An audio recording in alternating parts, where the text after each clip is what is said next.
and I will present our next speaker. And our next speaker will be Adrienne Gibson. Firstly, I would like to talk about a little about Adrienne Gibson. Adrienne Gibson is a specialist in the international transformational change, focusing on the heart of business, the people, to create more connecting, engaged, and inclusive leaders, cultures, and teams.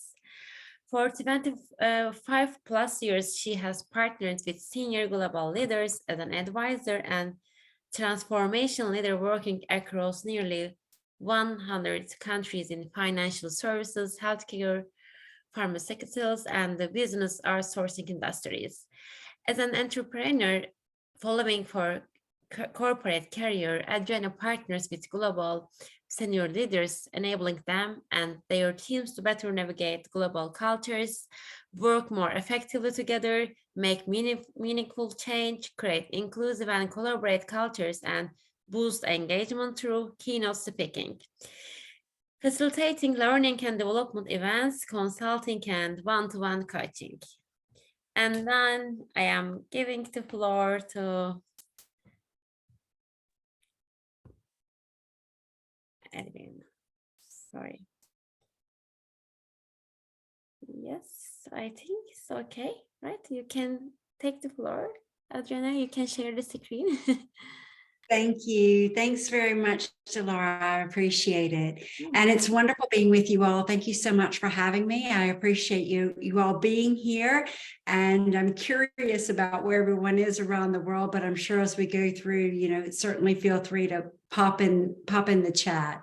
I'm joining you now from Portugal. So it is 12:30 a.m.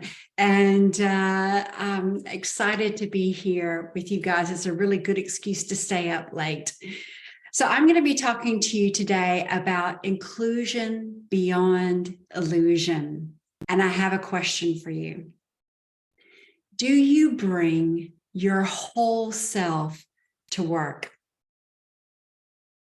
And what I mean by that is, are there any aspects of yourself that maybe you don't bring into work? Do you feel like you are truly yourself when you're in work? Now, the first answer might be, well, of course not, right? There's certain things in my private life that I'm not going to bring to work, and I would agree with you. But I want you to think about this in a slightly different way. Are there aspects about yourself that you leave outside of work for fear of judgment or criticism? Perhaps feeling like you might not fit in or be accepted if you brought all of yourself to work. I'd like for you to reflect on something for me, if you will. Think about a time when you were in a meeting or in a project team that you didn't feel comfortable sharing your views or really giving your own true opinions. I'd love to hear from you if you might pop some comments in the chat. What was it that held you back from sharing your own views?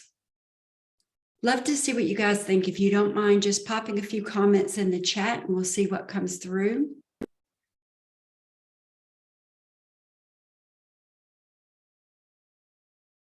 And we certainly, if you can also take yourself off mute and add a comment here and there live, that's fine too.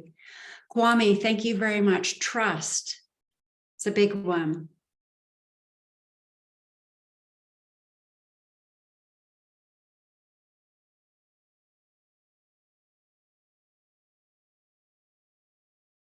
Anything else?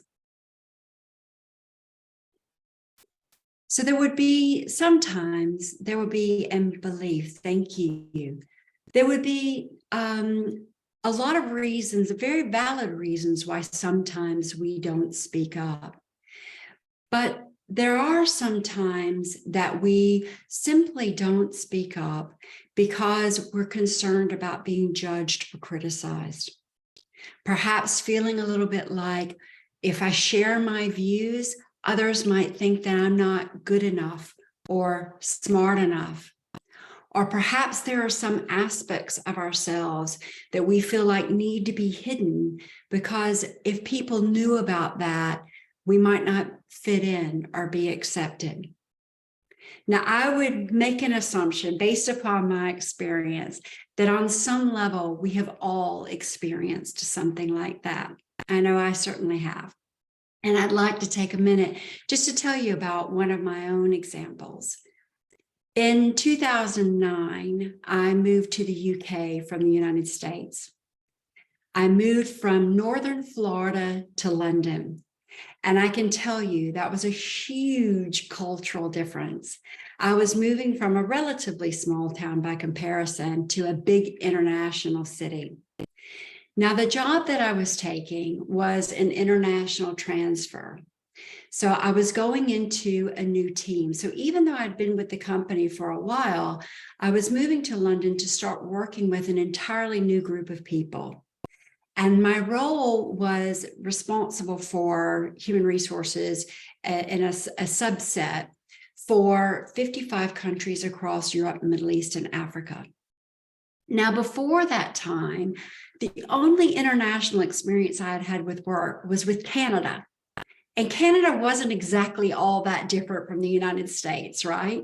So any other international experience I had had before was really just on holidays, out adventuring and exploring the world. But I knew that was going to be very different from working with people from different countries. Now, I had many people to engage with. There were all of the local HR teams in the countries, but there were also my colleagues in that big London office, many of whom had deep international experience. And I'll admit, I was nervous. I was really nervous about creating a good impression. I knew there were going to be different ways of working, different cultural norms, different languages, etc. And I knew none of these. And if I'm really honest, at that time in 2009, I didn't know where half the countries were on a map, much less speak any of the languages. And I remember asking my manager at the time, are you sure you're making the right decision by hiring me? Because I really don't know how to work across this many countries. And he reassured me, yes, I'm making the right decision. Trust me, you'll learn. And it's not as complicated as you think. But I was afraid. Why was I so afraid? At that point, I had had 14 years of a successful HR career. Just a couple of years before, I had been promoted to senior vice president in the bank. So everything would tell me that I was performing well enough. But still, I was really uncomfortable, unsure of myself, and scared. Why? Well, to answer that, I need to take you back a little bit further. I grew up in Montgomery, Alabama. We had a population of about 300,000 people, so it wasn't a very large city, but it was the capital of Alabama. And Alabama is in the deep south of the United States. It's the state that sits just on top of Florida. Now, the history of that state and of Alabama was that they had a very strong link to this civil rights. So in the 60s, Alabama made global news because this is where the central starting point of the civil rights movement happened in the United States that ultimately led to the Civil Rights Act in 1964 that made it illegal to discriminate against people based upon race, color, religion, national origin, and gender. And it all started, won't say it all started, but it got real momentum with the bus boycott in Alabama that made global news. Before the civil rights movement, Alabama had a reputation of being pro-slavery during the Civil War era. And after slavery was abolished, the leaders in that state took a very strong stance on segregation, keeping people separate based upon their color in schools, restaurants, transportation, even in public toilets.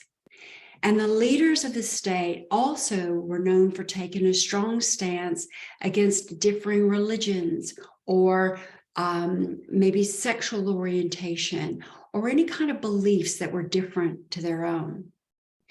So given all of that history, it was fairly common that if you were from Alabama, people might assume things about you.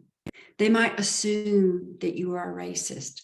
They might assume that you were closed-minded or perhaps exclusive of other people who weren't like you.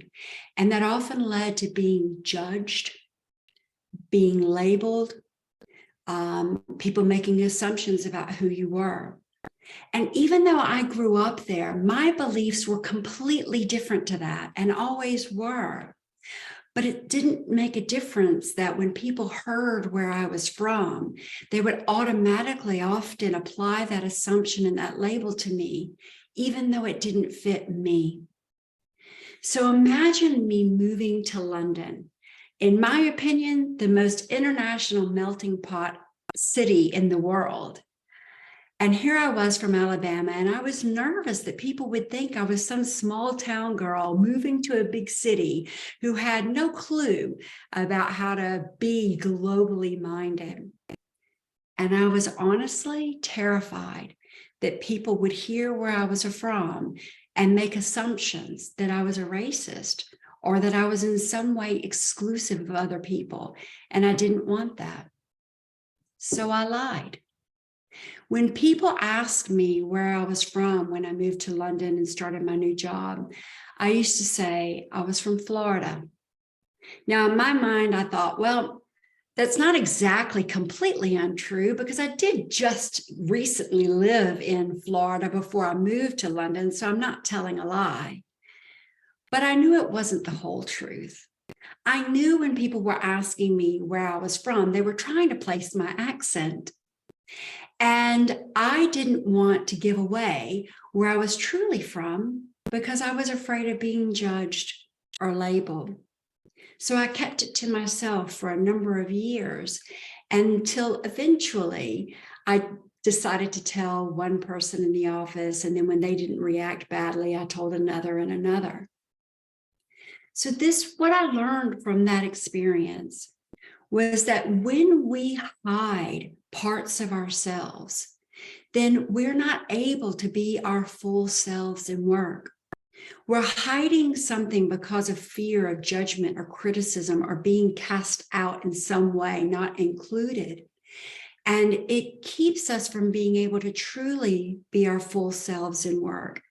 And it also means that in that case, I wasn't allowing my colleagues to get to know me honestly because there were parts about myself that I was hiding from fear. So I ask you the question again, when you think about this, are there aspects of yourself, your personality, that you might not be fully bringing to work? What if you knew that your colleagues might be doing the same because they fear judgment or criticism or not belonging? But what if I told you that there is a way that you can create environments where people feel more engaged, more accepted, and that you could increase the potential and the performance of those teams exponentially by creating the kind of environment where people feel safe to truly be themselves? Would you want to create an environment like that? I certainly hope so. And with you guys being off camera, I'm going to imagine lots of nods. And I'm just grateful for seeing Eva's face and nodding. So thank you so much for that. So this is where I would like to spend a little bit of time. Now, I will share with you that when we do this around not sharing parts of ourselves because of judgment and criticism, there are actually some reasons why we do that, but that's not what we're going to be focusing on today. I want to focus a lot on how we can create the kind of environment that helps people to bring their true selves out. So with that, I would love to know from you guys, what is inclusion to you? Again, take yourselves off mute, put something in the chat if you're happy to. I'd like to hear, what does it mean to you, inclusion?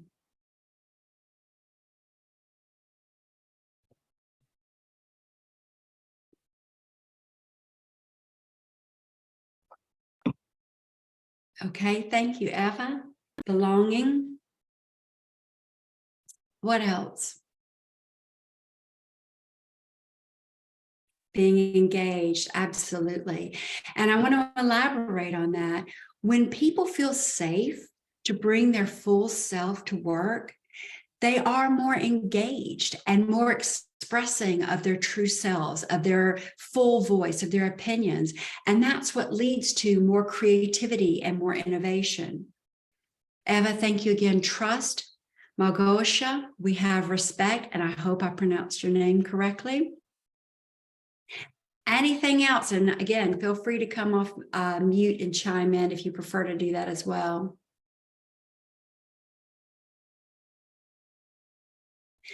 Most of what comes up when, thank you so much.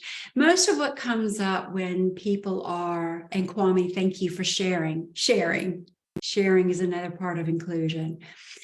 A lot of times when we talk about inclusion, people automatically start thinking of race, gender, religion, sexual orientation as example, right?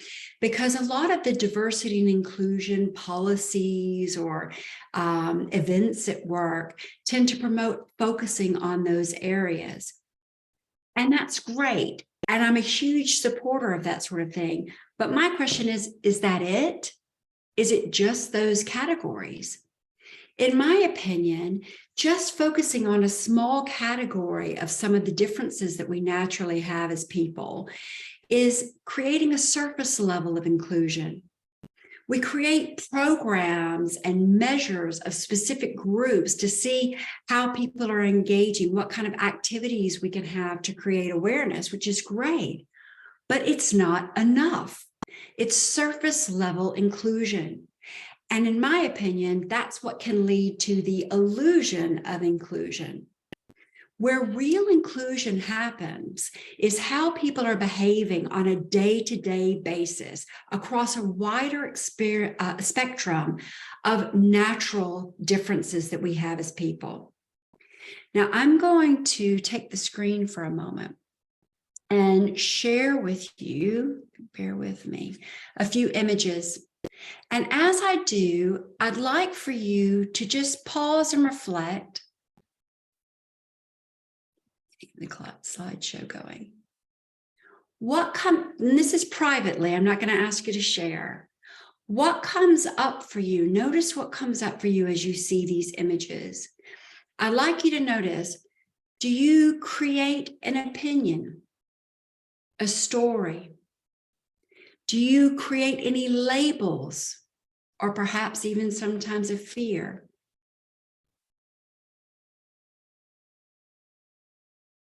Paying attention to the image of, if these people that I'm showing you were a part of your project team, what would come up for you as you see these various faces and personalities?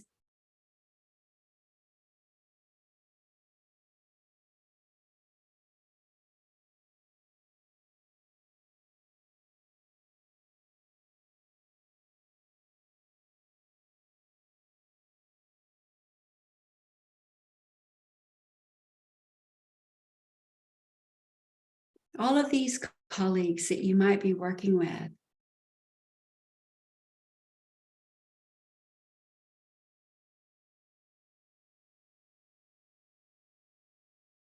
So like I said, I'm not going to ask you to share what came up for you, but the reason I go through this exercise is for you to notice. Often what happens when we meet people, particularly if people look or sound different to ourselves, our minds automatically go into autopilot and create stories, consciously or unconsciously. It's a natural thing that happens with people. And it's what happens is when we create those stories and those opinions and those labels, sometimes that can inadvertently affect the way that we engage with people. And I'm going to talk about that a little bit more. But as you saw the images of these people, yes, of course, there were probably different races, religions, and sexual orientations. But what about the other factors that we saw? Physical representation, for example, we have differences in height and weight, tattoos, body piercings, dress, hair color, hairstyle, or no hair at all. Sometimes people have different abilities, whether they be physical abilities, cognitive abilities. We have different personality types. We have different gender identities. And Delara, thank you. Different habits, different cultures. You see a lot of different national cultures that we assume based upon the images that we saw there as well. Perhaps different languages, different accents. Now you start seeing, when we're talking about this, Carlos, yes, absolutely, the diversity. Human beings are vastly different on a lot of different levels. So when I talk about inclusion, I kind of talk about inclusion on steroids, okay? Not just the groups that we talk about from a formal policy standpoint, but inclusion of all the different types when we're thinking about people. Now, something else I'd like for you to think about. What comes to mind when you think about different teams or industries? So if I say banking, pharmaceuticals, oil and gas, healthcare, does your mind start creating some stories or images for you? What about within the same company, you have different teams? I know when I was working in the bank, it was a huge disparity between the folks who were the investment bankers or the traders and the folks that were the back office, procurement, IT, HR, for example. It was like there was an us and them sort of mentality that happened, where the front office, the traders, the investment bankers were seen as the important people, the ones who made the money and made the company work, while those of us who were in the back office somehow felt less important. And banking's not the only industry that happens. I see it all over the place. For example, in pharmaceuticals, you have the people who handle the sales versus the folks who do the manufacturing and supply, or maybe the R&D or the quality control. And I see these disparities between the us and them, where the sales team feel a little bit more bravado and we make the money and those guys just fulfill the orders, right? You can see the disparity a lot of times, even within different teams within the same company. So what do you think about when I say things like IT, or finance, or legal, or construction? We unknowingly create these subcultures of us versus them, even within one company. And a lot of times what ends up happening is we have unintentional exclusion of people. That means there's an accepted group or a group that might be rated a little bit higher, and then the others. And that creates division. It creates animosity. It doesn't create harmony and equality. It creates an imbalance. A lot of times it's unconscious behaviors that we might be demonstrating that are excluding people. For example, if we have that annoying person who is always bringing the contrary ideas and opinions in a meeting, challenging everything that comes up, sometimes we might not invite them to the meeting. Or sometimes we might just kind of not give them the opportunity to speak. And some of that is conscious and some of that may be unconscious. But what happens is when we do these kind of things and we are inadvertently sending messages to people that their views are not welcome, their opinions may not be relevant. When we do that, people shut down, they withdraw, they don't speak up, and they might disengage. Or even worse, they might hide parts of themselves that they think might not be accepted or fit in or approved of. And when people do that, it impacts their performance, and ultimately that will impact the bottom line. Now, I'm not trying to suggest that any of this is happening at a conscious level and people are intentionally trying to close people off or treat people differently or anything like that. I believe that exclusion is typically unintentional. And what I'm trying to create today is a bit of an awareness. When we recognize what happens in our minds when we see these images, when we think about this in a different way, about the different teams, etc., creating awareness helps us to understand and creates a pause. The human brain is an unbelievable machine, and it finds shortcuts and ways of operating at the fastest rate possible. And so it tends to go on autopilot. It creates stories and it operates on autopilot. But when we create awareness of the way that we're thinking and what comes to mind, these stories that we're carrying, then we create a pause and a disruption from going into autopilot that gives us an opportunity to act from a more conscious place and choose to do something differently. Now, why we do that, again, goes back to some of our hardwiring neurologically. It goes back to some of our programming from our upbringing, from society, from even basic safety.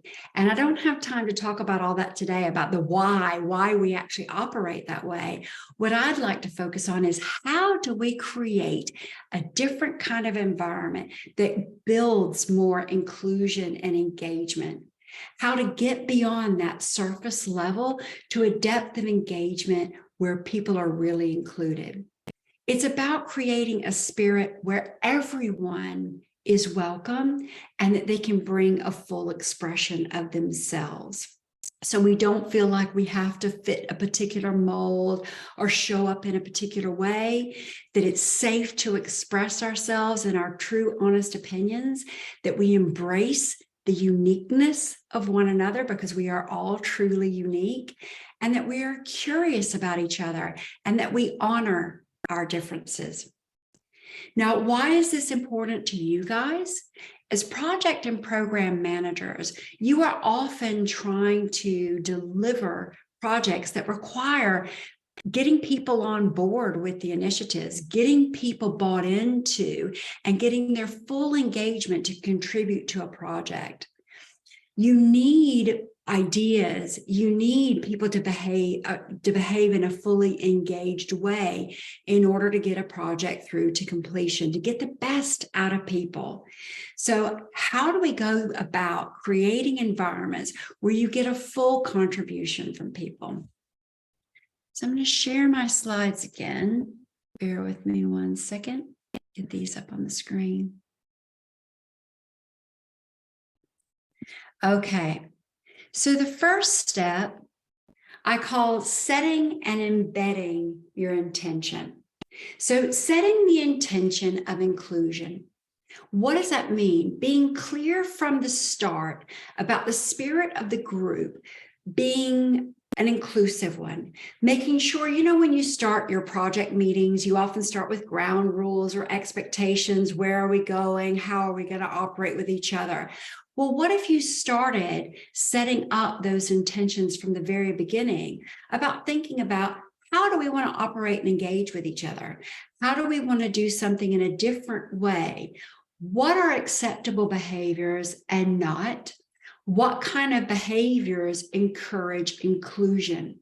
So I'd like to hear again, if you guys are able to add some comments into the comment screen there, sharing a little bit about what kinds of behaviors you think are inclusive. And then lastly, also thinking about how do you create and make it a point to create more diverse teams so that you have broadened perspectives. Now, what I mean by this is I've seen this in the past where you have a tendency of people to bring in people that are like themselves because it makes it easier to work because you have folks that are like-minded. It also means that you're going to have potentially the result of groupthink, where a lot of people who are working on something have the same kind of ideas because they have the same kind of personality traits or preferences or demographics or whatever. So the thing is, if you can get a group of people who are very diverse ways of thinking, diverse backgrounds and experiences, diverse cultures, then what that does is it brings a richness to the team that you have lots of different ways of thinking about things and creating space for those broader perspectives. Now, in all honesty, it also means that it takes a little bit longer because when you have a lot of different opinions, it requires more investment in time and energy to create space, which we'll talk about in a moment, for people to bring up all of those ideas. So sometimes it can take a little bit more time, but it means that the outcomes will generally be far more innovative and impactful by having a diverse group. And then lastly, aligning everyone on the spirit of intention, making sure that the participants in the group, it's not just a tick the box exercise of, yeah, we want to be inclusive and here are the things that we're going to do, but that you guys are setting an expectation with the project team of how people are going to show up. What does that look like, sound like, feel like to be in an inclusive group? And get the group talking about that from the very beginning so that people have a shared understanding of what that means. I find a lot of times that we use the same language and often mean completely different things. Now, for myself, having come from the States and gone to the UK, I can tell you the English in the two different countries is very different. And I learned that a few times the hard way. And it's not just English. I know Latin American Spanish versus Spain Spanish, and now living in Portugal Portuguese and Brazilian Portuguese. The languages, we use some of the same words and we mean something entirely different. And that's the case when it comes to inclusion as well. When we speak about inclusion, everybody has a picture in their own mind of what that means. What does it look like, sound like, feel like? Until you actually engage in having the conversation as a team. What does it look like? What does it sound like? What does it feel like? You don't actually know the picture that people have. And this, I can tell you, is true for all kinds of topics, by the way. If you really need to get below the surface of making sure people have shared understanding about a topic, it's getting people to describe what it is to them and then understanding. I had an interesting experience about that years ago when I was running a project to change roles of an HR team. And I had gone through a RACI model and I'd listed out which group was responsible for what and where were the different handoffs and the overlap and all of this. And it was perfectly clear, really proud of my model. And then I took it to some working groups and I had trained everyone on it. I felt really confident about the job that I'd done, telling everybody how to apply it. And in these small groups, we actually gave the teams scenarios. We gave them examples of things that we knew were going to cross over to different teams. And we said, how would this work? And I was appalled to see all of the different ways that people had interpreted what I thought was a perfectly clear RACI model and absolutely understandable. And they told me they understood it in the training. But when you see them applying it, it was completely different. So we're talking today about inclusion, but I can tell you that's relevant advice regardless of what topic you're talking about when you're trying to lead change. So I'm going to check here for a moment and see what we've got in the chat window. So, all right. Going to move on and I'll tell you about the second step of how do we create these kinds of environments. So the next thing is around creating an inclusive space. So what this means is allowing space for everyone to contribute their views without criticism, without judgment, and without being defensive. And that last one is typically the one that's the hardest for people, without defensiveness, right? Particularly if someone is raising an idea that's contrary to one that I've expressed, me holding in my defensiveness and not wanting to justify why my idea is better or superior in some way. But when we create the kind of space where people can express their views, and it's not just possible, but we're encouraging them to do that, it makes a huge difference. Now, this is especially essential when you're working with people from different national cultures and languages.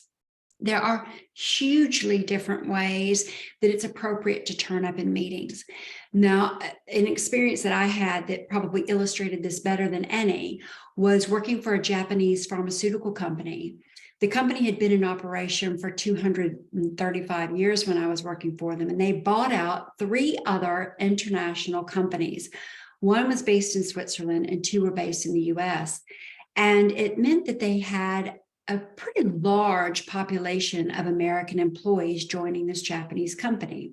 Now, in my experience, 2 of the cultures that are the most extremely different in the world are Japan and America.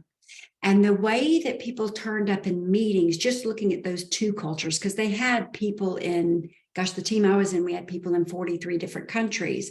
But the 2 that created the biggest rub in potential conflict and ways of working was Japan and America. What was happening for the Japanese, in order to have space to share your views, there needs to be a fairly lengthy pause after someone speaks, because they're an incredibly polite culture and don't tend to interrupt. So they leave a long pause after someone speaks to make sure that the person hasn't just paused themselves to gather their thoughts and continue on.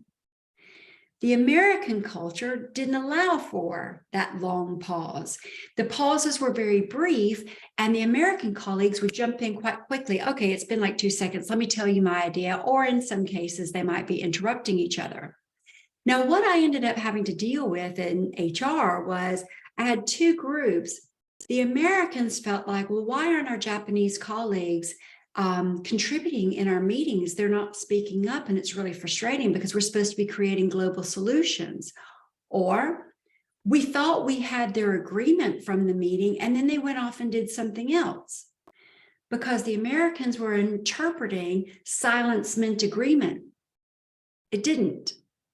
The Japanese were coming saying, we can't get a word in edgewise. Our American colleagues don't want our opinions. They just want to create everything on their own because we aren't given an opportunity to speak up.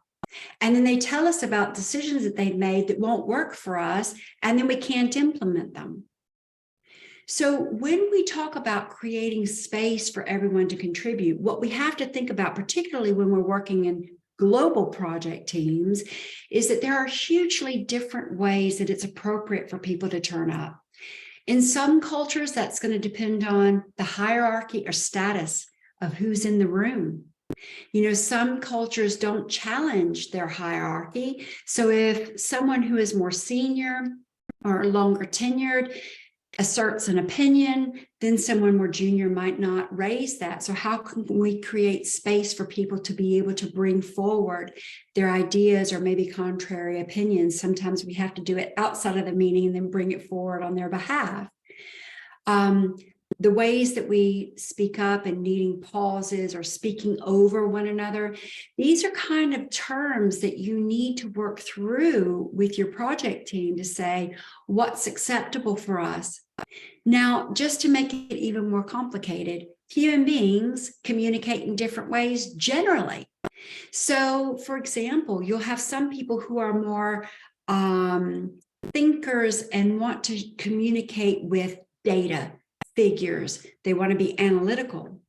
You'll have some people, myself included, that are more heart-centered, that go, no, I want to communicate with feelings and stories and emotions, right? And there's a natural conflict that, let's be honest, sometimes can irritate each other. When I want to hear about what's the point from a data perspective, and I go, well, that doesn't appeal to me. I want to hear about what's the why. Give me the compelling reason that gives me the heart tug to get me involved. So that's another dimension. Another one to think about is that you have some people who are more extroverted and some people who are more introverted. Now, this doesn't mean people who are talkative and not talkative, okay?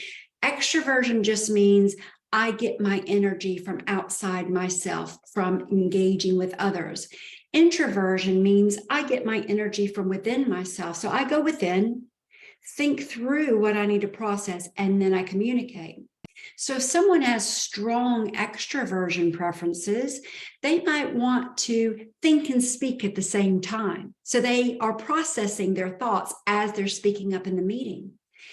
Introverts might typically prefer to think about something beforehand, before the meeting, to have time to think it through properly, or if not, to be able to process it within my own mind before I share.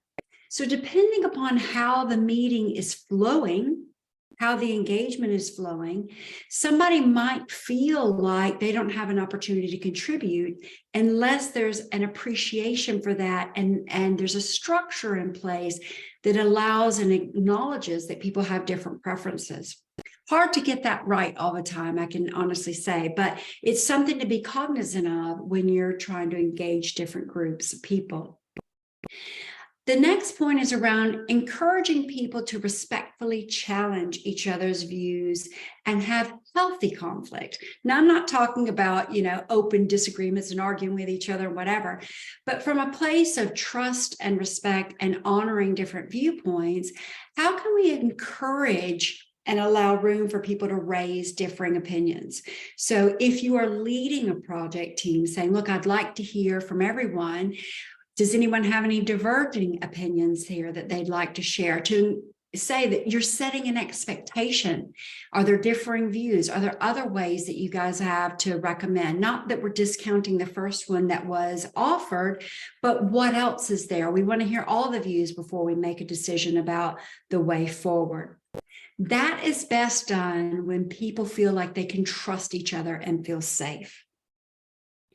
Now, again, I was talking before about, people have naturally different personalities, preferences, styles, and approaches. And we can create more engagement the more flexible and open we are, ensuring that there's opportunities for people to operate in ways that they might feel more naturally comfortable. Now, that's not always going to be the case. Everyone is not going to be comfortable, and trying to make everybody happy is an impossible goal that will always fail. I can guarantee you that. But if we say, in this particular instance, do we have to do it this way? Or could we actually be flexible to say, this person prefers to handle it in a way that is maybe different to my own views, but we can allow them the space to be able to do that. It's just thinking about how can we create space for people to take the lead on things, to act in ways that might be naturally more comfortable for themselves. And the last part about this is around checking in and adjusting.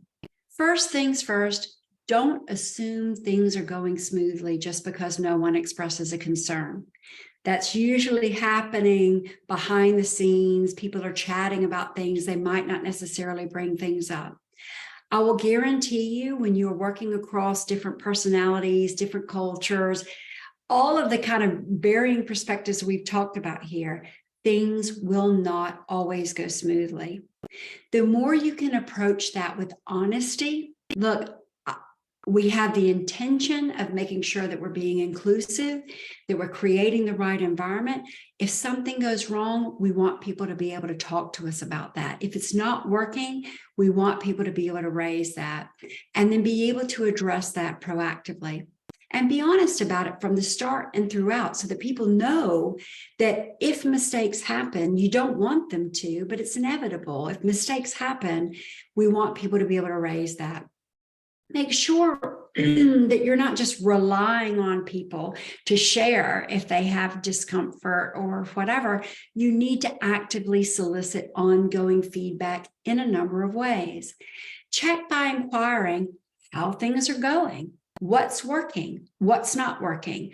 Do these kind of things formally and informally, and use a variety of ways and forums. Sometimes you might need to do it one-on-one, sometimes in a group, sometimes let people send an email, because again, people have different ways and preferences for sharing their feedback.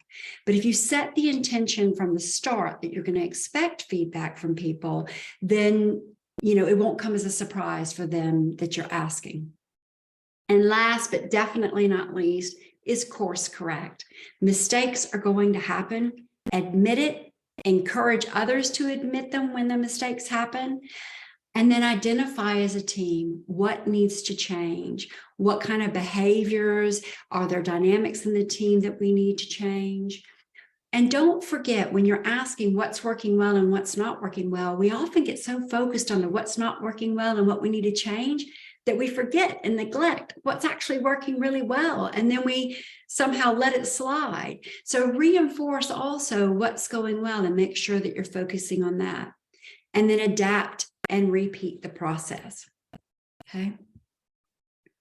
So I'm going to stop sharing here. So just to bring all this together, the three things about how do you create this kind of environment that promotes the deeper level inclusion. It's around setting and embedding the intentions of inclusion from the start and getting alignment with people on that from the very beginning and what that looks like. Creating an inclusive space where all voices are honored, welcomed, and encouraged without judgment, criticism, and defensiveness. And then checking in along the way and adapting as you go. Now, you may recall at the beginning of our talk, I mentioned to you that being from Alabama wasn't the only thing that I hid from my colleagues. There was another probably more significant aspect that I hid as well. My move to the UK also gave me a fresh start where no one knew what I used to look like. I had had a lifelong weight problem until I was about 35. I had been morbidly obese for about 2 decades. And during the 2 years before I moved to the UK, I lost 2/3 of my body weight and I looked like a completely different person. Now, just to put that into perspective, I lost about over 120 kilos for those of you who use the metric system.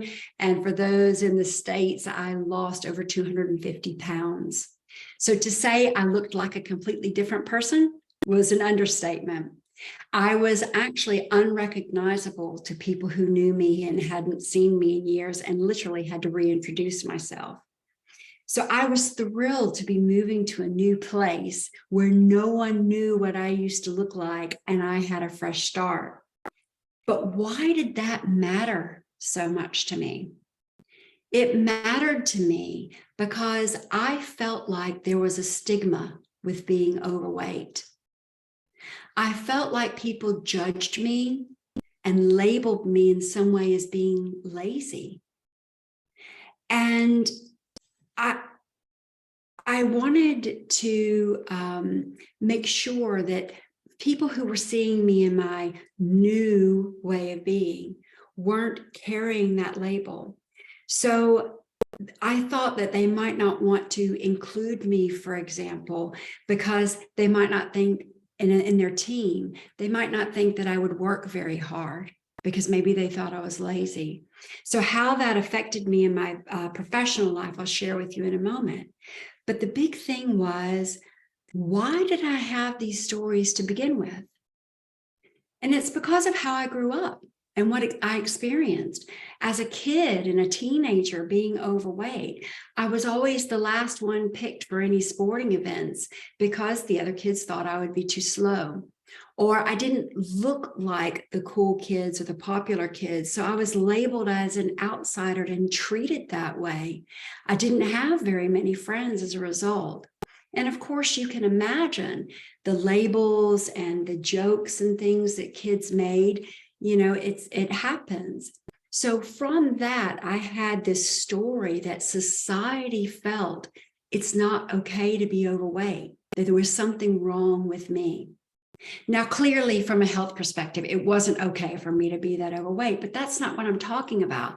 I'm talking about a perception around my abilities or who I am or my value and being judged and criticized. So those experiences gave me those impressions. And how that affected me in my personal life was I worked extra hard to make sure that I performed exceptionally well. I had very high standards for myself.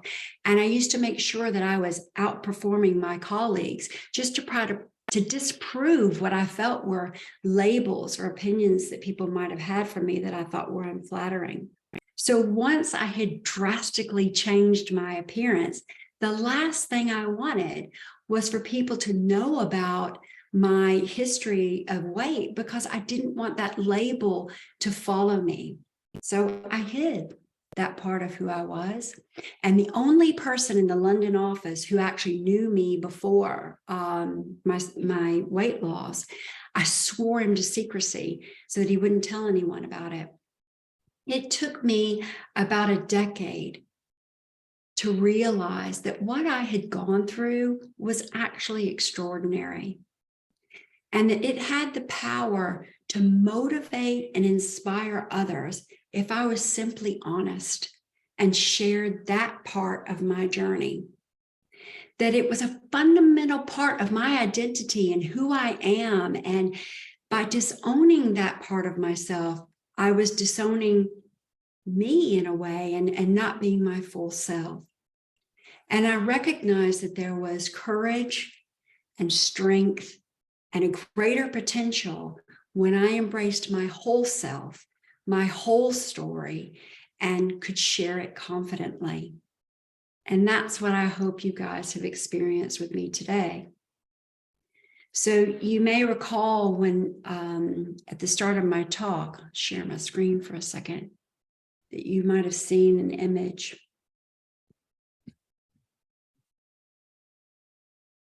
And that was me. That was from 2006. And if there is one thing that I hope that you take from our time together today, it's that there is greater potential and strength in every one of us when we fully embrace our true selves and bring all of ourselves fully to our life and our work. And when we can create the kind of spaces where others can do the same, we open up infinite potential that goes well beyond any illusions of inclusion to truly engaging the full potential of people. So thank you very much for the privilege of sharing my stories and a few insights. And Delara, I'm happy to take any questions. Yeah, actually, I want to first of all thank you to encourage us because you shared your story and it was really good to listen you. And I have one question. I am thinking about the project manager perspective. Of course, ourselves we should do something for us, but also as a project manager, for example, to engage people more. What is the most critical thing? For example, is it just identify the people correctly, or maybe encourage them? What is the roles for the project managers? It's a great question, Delara. And I know for myself in the past, when I've been leading projects, we don't often get to choose all of our project team members. Sometimes they get assigned to us as well. So I don't think it's just about choosing the right people. Yes, there is something that's really important about that. But when we're working with a group of people, whether we've chosen them or not, then it's about getting aligned on the expectations.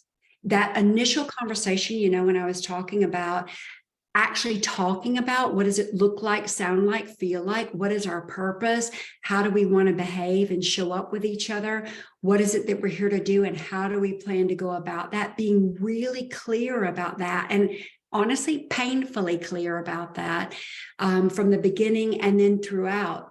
The other thing too to think about is sometimes project members change. You know, you have some people who are leaving and some people who are going in. It's really important to go back through that process again as you have changes in team members, because you need to kind of reestablish that baseline and the agreement that people have about how they're going to work together. Yeah, you're right. Thank you very much for your time. It is really good to listen you. Yes. And I have to say thank you for those of you who are putting the comments in. I am reading those and I am truly Yes, grateful. yes. And Delara, happy to take more questions as well. Yeah, if someone has more question, yeah, I hope to, but yeah, I think it was good to listen your story. Yeah, I think, and you encourage everyone, and by sharing this story, it was really good to listen. Thank you. And this is the thing I will share is that I find everybody has a story. Everybody has a story. Yes. And people in general just want to be seen, heard, and valued. Yeah. And when we create space for people to have that, then you can see that it brings out so much more potential, right? When we're honoring people by giving them that kind of space. So I trust that of all the people, I think we've got 75 on the line. There are 75 different stories out there that deserve to be witnessed and honored as well. So I just happen to be the one who's privileged to be able to share mine today. And also, I thought that while listening to you, I am sure that everyone found something in your story. Yeah, I think, yeah, it was really good to listen. That's why, because yeah, everybody are working in a different environments. Everybody maybe are trying a new life, new story, and new adventure. And I am sure that you found something in your story and you encourage us. Thank you. And I'm just, as I'm reading the comments, I see Ash, 12 hours straight and still not tired. Well done. Well done. Yeah. Although I have to say it's 1:30 in the morning, so I should probably go to bed, but I'm too energized now to sleep. And Katarzyna is 2 a.m. in Poland. So well done to you guys for being able to stay on this late. It's brilliant. And thank you for your support of the event and for the charity for sponsoring UNICEF, because not only is your attendance great having you here, but it's also for a worthy cause. And we're grateful for all the support that you guys have given. Yes. Thank you very much again joining. Yeah. And Eva, I'm noticing from Poland, and I've also noticed you have a little one who's up and wanting to get in on the action at 2 o'clock in the morning. Wow. Well, thank you. And I certainly, Delara, if there are any other questions or anything, happy to take that. Or if anyone wants to come off mute and ask a question, you're very welcome. Okay. Thank you very much for your time and have a good night.